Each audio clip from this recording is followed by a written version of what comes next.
I have caught up with all nights of the New Japan Cup as of March 12th, 2025. The New Japan Cup was supposed to start on March 7th, 2025, but the ring that they were using in Korakuen Hall was rusty and it broke. So the ring post broke. And by the way, my source for knowing that information and this person decided to tell the world was none other than the Great Okan from the United Empire.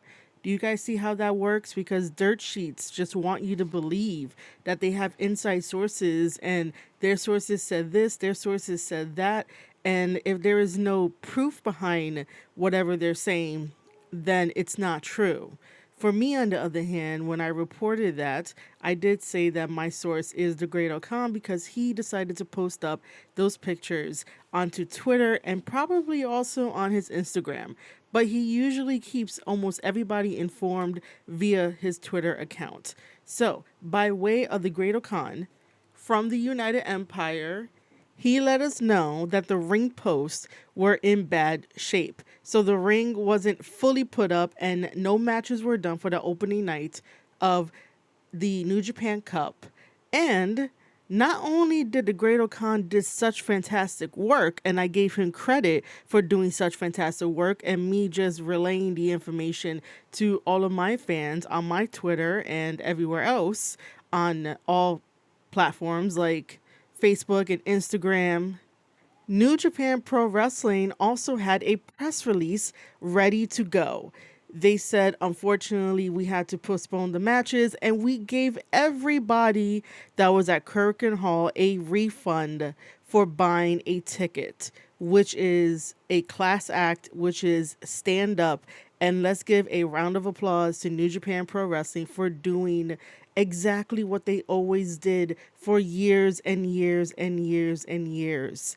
And yes, I'll say it in this podcast episode that I'm still waiting for some type of press release on Chris Charlton's suspension, who knew the conversation, who told David Metzler and all this kind of stuff, who told the dirt sheets, something tangible.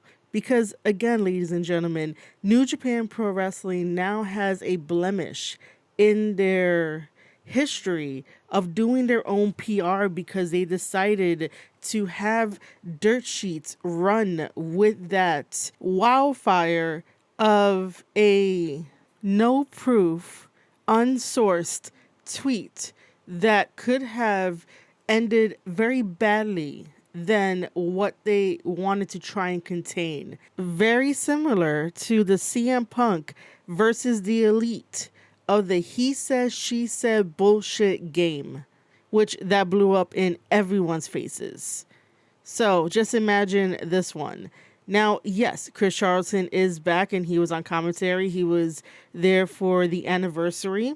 That doesn't prove anything because, like I said, if you listen to the last podcast that I talked about this, that anybody could have gotten a suspension for anything. That doesn't make it right. That doesn't make it as if it is true. Somebody could show up to work one day and then not show up for a couple of days and they might be on vacation and they're not telling nobody, but somebody wants to be like, oh, I heard they got suspended. You know who does that? High schoolers. High schoolers do that all the time when one of their classmates is gone for a couple of days and the rumors start happening and they're like, oh, that classmate got suspended because of X, Y, and Z. But no one can prove it. The word goes around, no one can prove it. And New Japan Pro Wrestling and their management still has not proven anything yet, still has not said anything yet. So again, why would they want to tarnish their wonderful legacy of keeping us all informed with their press releases? Just like what they did to inform us that they gave the Japanese wrestling fans who were going to attend the opening night, they gave them refunds. That's more that I can say about AEW not giving refunds for AEW Grand Slam. Because if you're going to be moving a venue, you are supposed to give refunds back to everyone that has purchased a ticket. So that way that fan could have control over their money and their budget, and if they can make it to the next event that got moved somewhere further than what their commute could have taken them, because then now they're spending more money because they might have to go longer in their commute, probably transfer between more transportation than what they had originally planned. So again, good on New Japan Pro Wrestling for postponing the New Japan Cup. Good on the Great Okan for keeping us all updated. Good on New Japan Pro Wrestling for putting out that press release, for letting us know that fans got their money reinstated, and then also got a free entertainment show from everybody that was booked on the show, which is, it was kind of fun to see the videos on Twitter. With that being said, we are going to be talking about night one of the New Japan Cup, which happened on March 8th, 2025. We're going to go through the whole card. I'm going to talk about the matches, and then I'm going to give my thoughts at the end for that night. And then the next episode will be night two. The other episode, the following episode, I should say, is going to be night three. As a reminder, the New Japan Cup is a single elimination tournament. For this episode, I will be keeping everything kayfabe until we get to night two, night three, where I can bring everything together in terms of what is happening with Bullet Club and House of Torture, because I really do want to make an episode dedicated to Bullet Club and House of Torture. It is so convoluted right now, but I say that because the first opening match for the New Japan Cup, by the way, is just the New Japan Cup matches that I will be going over.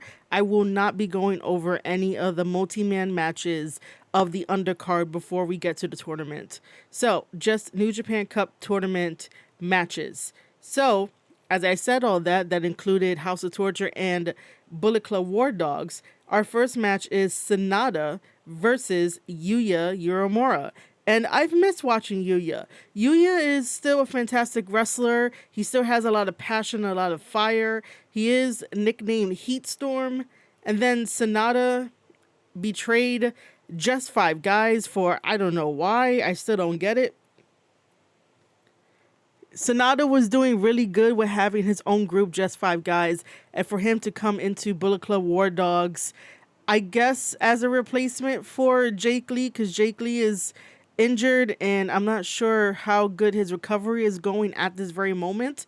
So they might have needed an extra guy, and they were just like, SANADA, you know, we can use you. We could just move you around, and Just Five Guys became Just Four Guys, and it's like, all right, cool. So SANADA comes out, and SANADA goes over to the commentary desk and does the Bullet Club War Dogs hand gesture to Gato.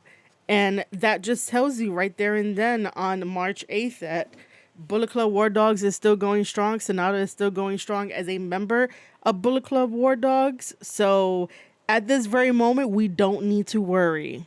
A little bit later on, we might need to worry, but not at this very moment. This was a wrestling match in the beginning, and it was all about concentrating on a particular body part.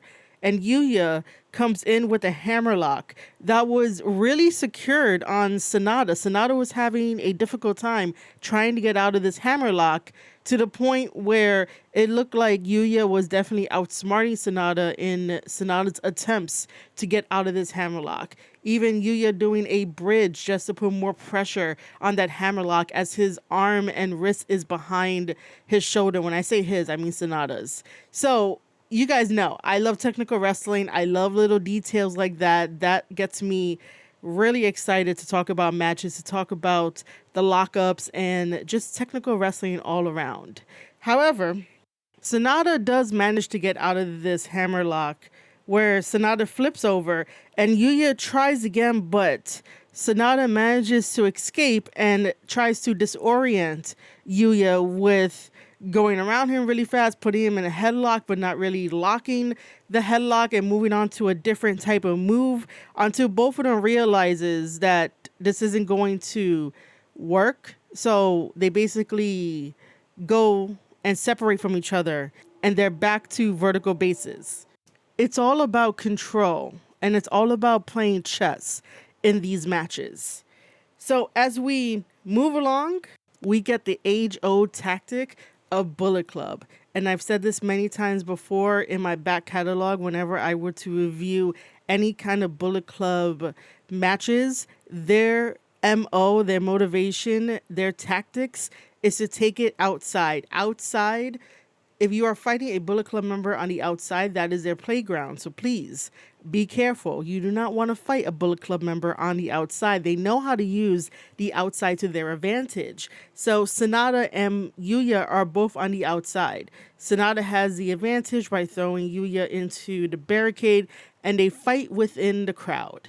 And of course, the Japanese commentators and the Japanese announcer is letting everybody know to be careful. And as they're fighting in the crowd, Yuya is super over with the crowd. The crowd is cheering on Yuya and being like, let's go, giving him praise and everything. As they make their way back into the ring, we have Yuya coming in with a running forearm. We have some elbows from SANADA, a side back chop to SANADA by Yuya. There's a cover, there's a kick out, there's an arm bar because Yuya really wants SANADA to definitely work in this match. He does. SANADA works every single time, but Yuya is being very smart and calculated with his moves. And so SANADA gets to the ropes to have that armbar broken. And then we get that cross body from SANADA to Yuya onto the floor. So before we get to the shenanigans, we have SANADA putting on Cold Skull onto Yuya, but then decides to let go of it after a certain amount of time to do a moonsault. However, Yuya gets the knees up. Now, after that is when we get into the shenanigans, to where SANADA uses the referee as a shield. Here comes Taiji Ishimori to push Yuya off of the top rope. Taichi comes out and runs Taiji Ishimori out of the building. Now it's back to SANADA and Yuya. There are various counters between these two. When I say counters, somebody was trying to do a finisher on the other one. Yuya manages to do a side slam, covers SANADA, but SANADA kicks out. And then Yuya, surprisingly, ends up winning the match because he decided to jump and used his legs as the weight to pin SANADA. It is a very diabolical way to get a pin, but it works. So because Yuya picked up the 1, 2, 3, he wins and he advances in the New Japan Cup of 2025. Now, did I think that they were going to give Yuya the win? Not really. But then again, I really didn't have like a solid pick for SANADA versus Yuya. And I like both of these guys. SANADA is a very solid wrestler. A very, very solid wrestler. It's just his story now, being with Bullet Club, is somewhat convoluted and somewhat like I'm not really interested to see what kind of arc we're getting with SANADA. SANADA should have stayed with just 5 guys. So that way, just 5 guys could be the babyface team of New Japan Pro Wrestling, because as I think about it, I am not sure. Well, even as I say I'm not sure, the group that Tanahashi has, which is called Hontai, Hontai, joined forces with Chaos. So that is the biggest NJPW faction that we have currently on the roster. 2 teams decided to unite together to become one huge big team called Hontai, and I guess that is the big babyface faction, but everyone in that faction is obviously Japanese, but that's not the point of what I'm trying to make. The point what I'm trying to make is that having that big of a babyface team is not going to try to impose anything different or any different standards, because they all have different ideologies. If young lions go into that group looking for advice, it's all going to be very different of like what to do, what not to do, who to follow, who to listen.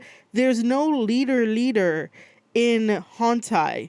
We can't really say Tanahashi's a leader because, listen, Tanahashi, I love you, I respect you, and I would love to have a sit-down conversation with you to try and understand what this partnership with AEW is truly all about. But there's no leadership right now in New Japan Pro Wrestling per se. And so this big group, Hantai, who's actually leading this huge ass babyface of a team, which I think is now the only babyface team in New Japan Pro Wrestling when it comes to factions. House of Torture is obviously a heel. Bullet Club War Dogs is obviously a heel, even though the crowd cheers War Dogs. We have United Empire that's floating around, and I feel so bad for the United Empire. I really, really do. And we have TMDK, which I still don't understand. And I don't even know if they're heel or babyface. They are just there. We have, I believe that's it. If I missed any other factions, please let me know down in the comments if you're listening to this on youtube.com/Square Circle Podcast. Or if you're listening to this on Spotify, Spotify now gives you the tools to leave comments and even leave a voice message if you want to over at Square Circle Podcast via Spotify. Search for it. It will pop up. Square Circle Podcast by Marie Shadows if you need to do that.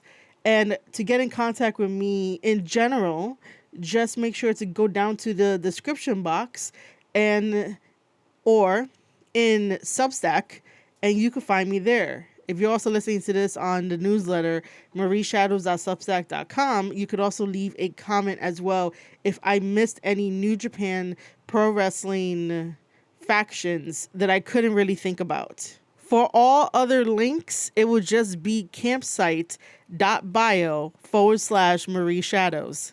So yeah, Yuya wins and advances in the New Japan Cup.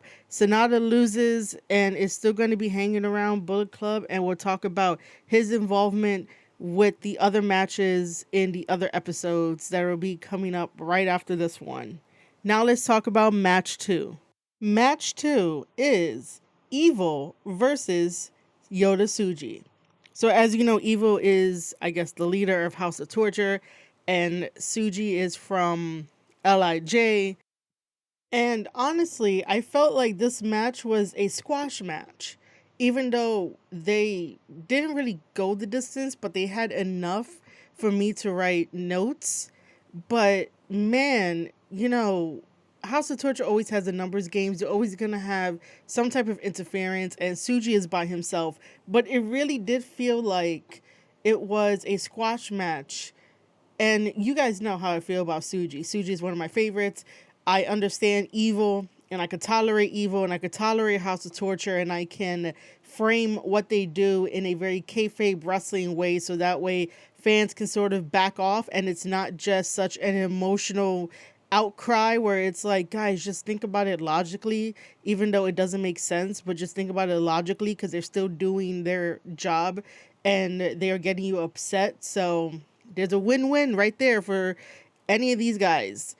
Anyway, we start off with Dick Togo ambushing Yota Tsuji. Evil throws Tsuji into the guardrail. Again, House of Torture is still using the Bullet Club tactics of using the outside, even though they always use the outside. And Evil slams Tsuji's leg into the guardrail, again, trying to work on a body part. The crowd loves Tsuji. Tsuji is so over. And then the referee, who we have for this match, is referee Marty. He gets shoved. Whenever there's an Evil match, referee Marty is always on the case. He's always on any of the matches that Evil has. You have Evil and Togo double teaming Tsuji. At this point, Tsuji has no friends to help him out, but Tsuji does make a comeback. There is a big splash on both Evil and Togo by Yota Tsuji, and this is when the bell officially rings. We get a textbook suplex where Evil kicks out of the pin attempt from Tsuji. This big lariat to Tsuji. The Scorpion Deathlock is applied to Tsuji from Evil. We get to a rope break. And then on the outside, we get some headbutts. We get a clothesline. It spikes Evil. And then we get Tsuji spears the referee on accident. here comes Togo to be on the apron and throws that powder into the eyes of Tsuji. And then we get a low blow, and then we get everything is evil. The referee magically wakes up. There's a pin, 1, 2, 3, and Evil advances in the New Japan Cup for March 8th, 2025. Now, normally this is to be expected because when I did the live stream and I was talking about the different ways that it can go, while yes, we all want to see Evil versus David Finlay because we are now heading into another Bullet Club Civil War. It's so convoluted. It needs its own episode. But I also did say that the safer option would have been Tsuji versus David Finlay in the New Japan Cup just to help that out, just to, I guess, rekindle it. I don't know. But that would have been the safer option because I don't think we need a Bullet Club Civil War right now. But I do think that now it is necessary only because it's time. It is time to separate both factions. It is time for House of Torture to be out on their own because they don't need to be under the umbrella of Bullet Club. They never really had Bullet Club on their merchandise. They really don't associate with Bullet Club. The only time they associate with Bullet Club is when they had to like team up for like multi-man tag matches, but that's as far as it goes. So now we are heading into this Bullet Club Civil War thing with House of Torture, which is going to be interesting. It's going to be really fast. It feels like it is on 3 times speed to get a little bit faster along in this story that needed a little bit more buildup than just being like, oh, well, this is the tournament that we're going to choose to start doing the Bullet Club Civil War thing. And I just don't know, man. It feels like it's New Japan coming back slowly, but at the same time, I feel like it's a false sort of setting to have me feel like New Japan is coming back to the way that it once was when it was not with the partnership with AEW. But I don't know.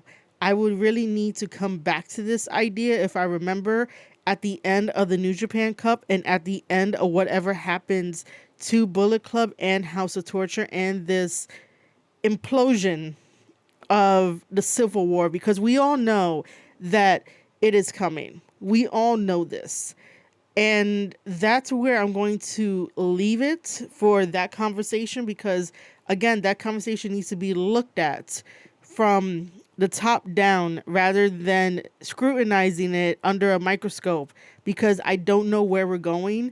And for it to start this way, even though there were like really tiny breadcrumbs that led up to this part, it's not substantial enough for me to be like, okay, this is where it can go. I don't know where this can go. I do know that the end game should be that House of Torture gets kicked out of Bullet Club and Bullet Club lasts until whatever David Finlay wants to do, if he wants to go somewhere else, and Bullet Club should be done.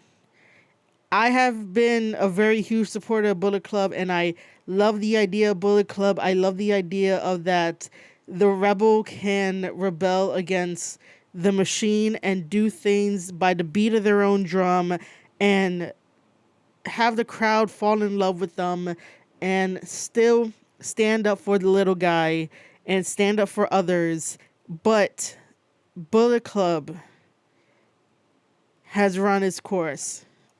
If you really want me to be honest in my assessment of Bullet Club, I will say that the day New Japan Pro Wrestling and former leader Jay White kicked out Tama Tonga, Tongaloa, and Hikuleo, that is when the soul of Bullet Club died. The only reason why I stood along and was like, I'm still a fan of Bullet Club is because of what it could still represent. And when David Finlay took it over and kicked out Jay White at the end of it and took what he wanted, he made Bullet Club feel alive again. But after what has happened to Bullet Club, meaning that cage match of Bullet Club versus the United Empire, to where unfortunately Alex Coughlin had to announce retirement. It was never the same again for the War Dogs. However, that did not stop Gabe Kidd, Clark Connors, and Drilla Maloney about finding their own groove and still working as a great three-man unit no matter what happens. It was unfortunate that Alex Coughlin had to retire early due to that cage match and due to his prior nagging injuries. That was just like, sorry, buddy, cage match, you're hurting, I'm sorry. And so when David had taken it over and announced he was the leader and that he was the rebel and that he was a Savage King, and you have Gato there, and if Gato gets behind somebody, you know that they are money and you know that he is their biggest advocate. And so with this team going and with David at the forefront, he made it feel like it was brand new, that it was fresh. But after that cage match and some time to chill in between, I don't like when teams start losing momentum and then try to get it back. And then the recentness of, which I think I made up a word, the recentness, I made up a noun. The recent stuff with Gabriel Kidd going to AEW and doing whatever the fuck, because it makes no sense for his character, makes no sense for him mouthing off just because he wants matches and wants money. And as much as I love Clark, him going over there just to have one match to lose and get some money. Look, getting money is cool. It's a win-win situation, but do not damage your character's reputation, your story reputation. Don't damage those for the sake of money. If you're going to do something, you're going to have to hold tight on your creative control to be like, hey, this is my character. Can we sort of compromise on like whatever the case may be when you're talking about how to put the match together and who to go over? Obviously, if it's a one-off, yeah, you could take the loss, but you really don't have to talk a big game knowing that you're going to be losing and it's just a one night, one time only. Just go in there, do the match, maybe compromise on some stuff, get the money and go. You don't have to make a big promo and talk shit and talk out your ass, because then it just ruins perception. It just ruins what we can see can be the inevitable. And then when Gabe Kidd is now back over on Japan soil, Gabe ends up fighting Yota Tsuji. It went to a no contest. And here comes Evil and House of Torture to attack Yota Tsuji and attack Gabriel Kidd. And essentially, this is what sets up this Bullet Club civil war between Bullet Club War Dogs and House of Torture. And when that happened, we had very few people come out and help Gabe towards the end, I believe. But regardless, it didn't happen fast enough for the save and to kick out Gabe Kidd, and for Evil to be like, you guys are not welcome in Bullet Club anymore, and supposedly kick him out in a way just to take the message back to David Finlay and stuff. I don't know, man. There's just, the setup sometimes can get a little wonky and it just doesn't flow right. It just doesn't flow right. I feel like I was giving a eulogy for Bullet Club for when the day comes that they close up shop. But I don't know. The third match had Ryohei Oiwa versus Chase Owens. Just know that Ryohei Oiwa advanced in the New Japan Cup of March 8th, 2025. Our main event for the New Japan Cup for March 8th, 2025 was Gabe Kidd versus Ren Narita. Again, this is a Bullet Club War Dogs versus House of Torture setup, even though these two have history. I do feel like their bad blood was also rushed. I just feel like there's certain stories that are now being rushed within New Japan because Nobody knows how to take it easy anymore, even though I do not like when New Japan Pro Wrestling does slow stories or develop wrestlers very, very slowly, and they don't get their first championship title until they're either 6 years in or just right about out the door to a different promotion. So sometimes I feel like these stories and these setups are becoming just a little too quick. The same speed at what AEW moves to, which I'm like, New Japan, I understand that AEW took most of your guys without letting you know, without letting you breathe, without letting you play chess. So that way you can start maneuvering other wrestlers into the spots that needed to be filled. But at the same time, you guys took too long in order to realize this was going to happen. And I say all that because Gabe Kidd versus Ren Narita was a damn good match filled with emotion. They fought into the crowd. They fought in the ring.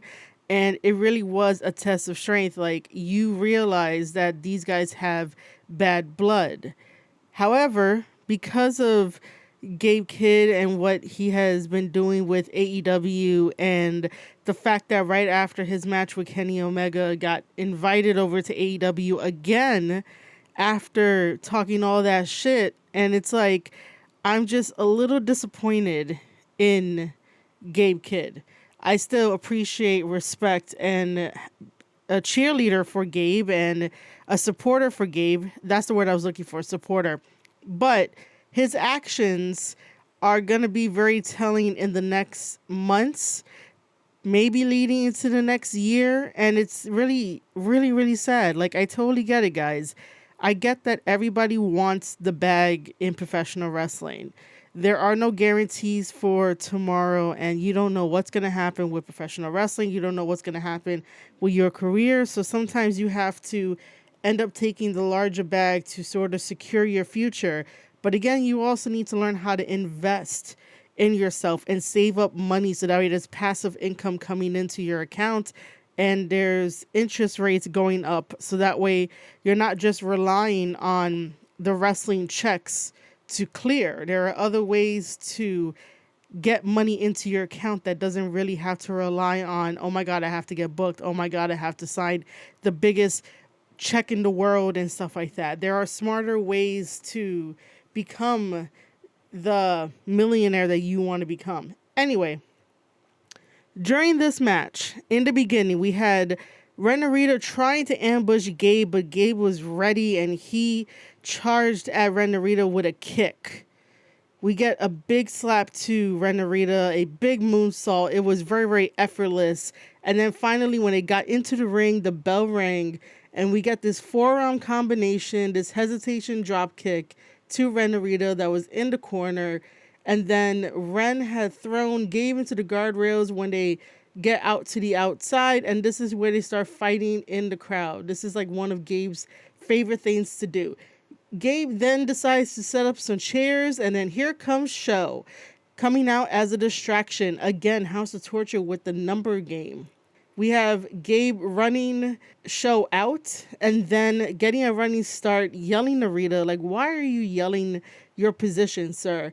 To where Narita captures him and tosses him onto the chairs that were laid out. We get this sling blade into a cover. Gabe kicks out when they get back into the ring. We get a leg/headlock scissor sort of submission. I totally forgot what the name was, but that's the best that I can explain it. This is applied to Gabe from Narita, but a rope break breaks this off. We get lots of slams, and then a little bit later, we get the ref bump. Of course, you had to have a ref bump in these tournaments. We get a lariat by Gabe. And then this was an accident again to the referee. Ren comes in with the push-up bar. Yujiro and show up. They attack Gabe. Gato has been concerned the whole entire time, and you can hear him yell at the Japanese commentary desk. And I'm like, I need a cheerleader like Gato. Gato, answer my tweets, buddy. Let's have a conversation. We have an unprotected chair shot to Gabe by Ren Narita. and this busts open Gabe Kidd. Maloney and Taiji Ishimori finally come out to help out Gabe against House of Torture because, again, House of Torture has the numbers games. Gabe then stops Narita's attack with the push-up bar. There's a slap, the Oni knee kick, which basically he tattooed the mask of an Oni on his knee, so it's the Oni knee kick. 2 power drivers, goes for the cover, and 1, 2, 3, Gabe Kidd advances in the New Japan Cup. He has a win over Ren Narita. It was a fantastic main event. The whole entire crowd was in it. Everybody was cheering. Everybody was praising. You could definitely hear all the women crying and yelling for Gabe Kidd. And when Gabe won the match, everybody was clapping and happy that Ren Narita lost and that House of Torture took a loss. And that was very good. You send the customers home happy. You send the fans home happy. So now, just a little recap of night 1, March 8th, 2025. We have Yuya Uemura advances. Evil from House of Torture advances. Ryohei Oiwa advances. He is from TMDK. And Gabe Kidd advances to the next round. I believe at the beginning of this podcast, I said that I'll be talking about like the 3 nights. We're currently up to night 4. March 8th, 2025 is night 1. March 9th, 2025 is night 2. March 11th, 2025 is night 3. And March 12th, 2025 is night 4. Because I don't want any confusion where it's like 3 podcasts plus a bonus. It's not really a bonus. I'm just trying to keep up with all the wrestling content that I am trying to make with just one laptop that is shared between 2 content creators in my household. So it takes a little bit longer for me to produce content. If I had extra equipment and new equipment, because eventually I do have to end up getting some new equipment. I do have a wish list if anybody wants to contribute to the wish list. And I do have various ways of just sending a little donation here and there. Eventually, I will be reviewing the Legends and Future Greats show by WWE. And because it is a WWE programming and an A&E program as well, I do not want to get hit with any kind of copyright strikes. So if you want to get a membership over at Fourth Wall, which Fourth Wall is very similar to Patreon. I just don't like how Patreon operates. So I am using Fourth Wall. Fourth Wall has my combination of merchandise and also memberships and also my tape study series memberships, where if you as a wrestler just want an extra pair of eyes on your matches with a breakdown of whatever you want, a conversation or a one-on-one consultation, those are available over at my Fourth Wall as a one-time payment or as a monthly reoccurring client. It is up to you guys.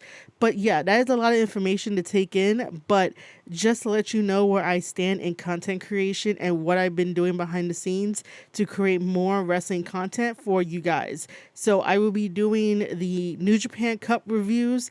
Again, anything on my podcast is completely free to listen to. Anything that might take a little bit extra time, such as video reactions and match reactions and match breakdowns and WWE programming, that takes a little bit more time and effort to do, that is behind a paywall. But anything like this, where I am reviewing New Japan Pro Wrestling, where I'm talking about Bullet Club and House of Torture and anything wrestling related, reviewing a show, those are free to listen to because knowledge is power, and I'd rather us have a conversation around professional wrestling rather than doing what others do in the community, which is grifting you out of your money. That should be a free conversation. While yes, it is kind of cool to have an exclusive community, I want everyone to be involved in the community to talk about normal things that happen in wrestling conversations in a kayfabe point of view, and learning about wrestling on a deeper level with more in-depth knowledge is just a little bit extra for the icing on the cake, because you guys already spend your time with me listening to the podcast episodes, leaving your comments, leaving your likes, sharing it with everybody. So that's you giving your time to me already, and I respect that so much. So that hard work would translate to the video aspect. And again, it's all just encouragement if you want to do it. I would appreciate it. And I hope that you guys love this episode. And if you did, tell a friend, share it out. If you are on the YouTube side of things, youtube.com/Square Circle Podcast, make sure to hit that subscribe button. Make sure to hit that like button. Leave a comment as well, because I would like to know your thoughts about the opening night of New Japan Cup. And I would also like to know if I missed any factions from before when I was talking about factions in New Japan Pro Wrestling. If you're over on the Spotify side of things and on all major podcasting platforms, on Spotify, they give you the ability to leave a comment on the episodes that you listen to. So if you want to leave a comment, by all means, please leave a comment. Follow the show on Spotify, Square Circle Podcast by Marie Shadows. And also, leave me a star-rated review, because you can definitely do that. If you want to leave me a voice message via Spotify, you can also do that as well. If you're on the Substack side of things, you can leave me a comment. You can also join the conversation over at the Substack group chat that I have for professional wrestling. I would love to have you guys in there. You guys can make your own threads, and we can talk about professional wrestling there. Head over to marieshadows.substack.com to sign up for free, ladies and gentlemen. For all other links, including the fourth wall and the access to the tape study series, if you are a wrestler and you want another set of eyes to look upon your match and have a good breakdown and have a conversation with you, those links will be down in the description on youtube.com/Square Circle Podcast, on marieshadows.substack.com, and campsite.bio/Marie Shadows. And it's definitely on my fourth wall. If you guys want to do any of that, check it all out. It helps me, it helps the brand, it helps the channel. And again, we're 6 years, 6 seasons into the Square Circle Podcast. And I love talking about professional wrestling. I hope you learned something today. If you did, let me know what it was. And I will be answering every single comment that gets left behind. All right, ladies and gentlemen, thank you so much for listening to this episode of the opening night of the New Japan Cup for March 8th, 2025. Thank you guys so much for listening to this episode around the world as well. I see you guys. Thank you so much. You have been listening to an episode of the Square Circle Podcast. I am your host, Marie Shadows, and I'll see you guys on the next one.